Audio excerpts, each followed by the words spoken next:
Place à l'ultime acte du 58e Tour de Bretagne, une étape à nouveau ensoleillée, 100% costarmoricaine, entre Landébia et Planquette, dans l'agglomération de Dinan. Le départ réel est donné au moment d'aborder une première fois la ligne d'arrivée à Planquette.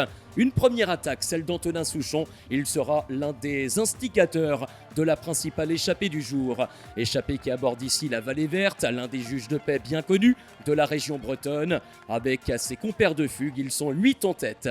Ils abordent le premier passage sur la ligne, l'entrée du circuit final. Sur les hauteurs d'une montée finale d'1 kilomètre, Antonin Souchon du VCP Loudéac accompagne entre autres Cole Kessler et Thomas Pesenti, le mieux placé au général dans cette échappée. On attend l'explication finale, le combat des titans pour le classement général. Un premier trio revient avec ici dans ses rangs le breton Pierre-Henri Basset, Dossard 201 de l'équipe XDS Astana.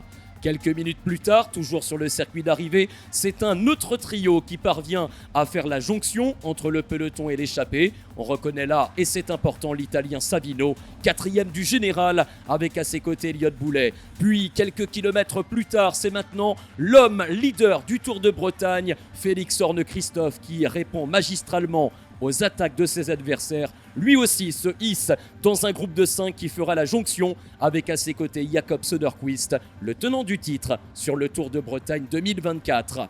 Ils sont donc une quinzaine pour aborder les 15 derniers kilomètres de l'étape. Grosse frayeur ici, au pied de la montée finale, pour le Norvégien, plus de peur que de mal. La cloche retentit, le dernier tour, et rien n'est fait pour le général du Tour de Bretagne. L'attaque de Gavin Lady, l'Américain de EF Education, lui n'est intéressé que par la victoire d'étape. Le classement général se jouera dans la dernière montée, avec un regroupement général de la part du peloton.